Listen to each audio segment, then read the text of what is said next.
India आप तक समाचार, कड़वा लेकिन सच। रतनलाल सी बाफना ज्वेलर्स, जहां विश्वास ही परंपरा है। नमस्कार, मैं हूं आनंद शर्मा और आप देख रहे हैं इंडिया आप तक न्यूज, कड़वा लेकिन सच। आज बात करेंगे उस पार्टी की जो कभी कहती थी कि हम अलग हैं, हम सिद्धांतों की पार्टी हैं, हम राष्ट्र पहले, फिर पार्टी, फिर व्यक्ति। आज वही पार्टी गांव गांव, मोहल्ले मोहल्ले में कमल थमाते हुए एक ही बात कह रही है, आ जाओ भाई, जो आएगा वो अपना है। सवाल सिर्फ इतना है कि क्या ये विस्तार है या विनाश की शुरुआत है? क्या ये पार्टी का बड़ा होना है या खोखला हो जाना है? क्या ये बेरजी की राजनीति है या बस भीड़ जमा करने का खेल? महाराष्ट्र में इन दिनों स्थानीय निकाय चुनाव है और जहां जहां भाजपा कमजोर है वहां ऑपरेशन लोटस का नया वर्जन चल रहा है, ऑपरेशन होलसेल।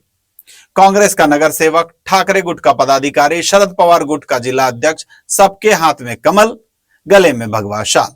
और अब तो अपने ही गठबंधन के साथियों शिंदे और अजित पवार गुट के लोगों को भी लपेटा जा रहा है। एकनाथ शिंदे दिल्ली जाकर अमित शाह से शिकायत कराए हैं, लेकिन दिल्ली से जवाब आया कि चलता है। अब जरा गौर कीजिए, 2014 के बाद जो लोग भाजपा में आए थे, नारायण राणे, अशोक चौहान, राधाकृष्ण विखे पाटिल, गणेश नाइक, उदयन राज बोस, धनंजय महाडिक, कपिल पाटिल, ये सूची इतनी लंबी है कि लिखते लिखते कागज खत्म हो जाए। इनमें से कितनों के ऊपर भ्रष्टाचार के आरोप थे, कितने लोग ईडी सीबीआई के डर से आए थे, कितनों को मंत्री बनाया गया और कितने पुराने निष्ठावान भाजपाई आज एक कोने में खड़े होकर देख रहे हैं। हमने 30-30 साल संघ की शाखा लगाई, झंडा उठाया, जेल गए, लाठियां खाई और आज टिकट बाहर से आए नेता को मिल रहा है। सुषमा अंधारे ने ठीक कहा था, ये किराए की पार्टी बन गई है। कड़वा है लेकिन सच है। जब घर में मेहमान ज्यादा हो जाते हैं तो घर के लोग दीवार से सटकर खड़े हो जाते हैं। आज भाजपा में यही हो रहा है। घर के लोग, संघ के स्वयंसेवक, पुराने कार्यकर्ता दीवारों से सटे हुए हैं और बीच में डांस कर रहे हैं किराए से आए हुए मेहमान लोग। अब सबसे बड़ा सवाल, कल को अगर सत्ता चली गई तो ये किराए के मेहमान सबसे पहले किसका बैग उठाएंगे? कौन सबसे पहले नई सत्ताधारी पार्टी की ओर में दौड़ेगा?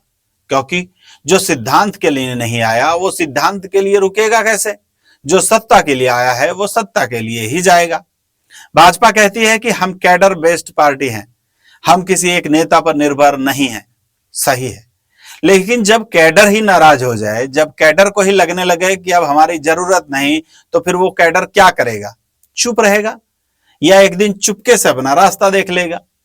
यशवंतराव चौहान ने बेरजे की राजनीति की थी, लेकिन उन्होंने कभी अपने पुराने साथियों को अपमानित नहीं किया था। आज जो हो रहा है वो बेरजा नहीं, ये तो बस भीड़ है और भीड़ कभी किसी की भी नहीं होती। आखिरी में सवाल आपसे है कि अगर कल भाजपा सत्ता से बाहर हो गई तो सबसे पहले कौन कौन से बड़े नेता भाजपा को जय महाराष्ट्र कहकर विदा करेंगे? कमेंट में जरूर लिखिए, बिना डरे लिखिए, क्योंकि हमारा नाम है इंडिया आप तक न्यूज, कड़वा लेकिन सच। जय हिंद, मैं हूं आनंद शर्मा। कल फिर मिलेंगे आपसे।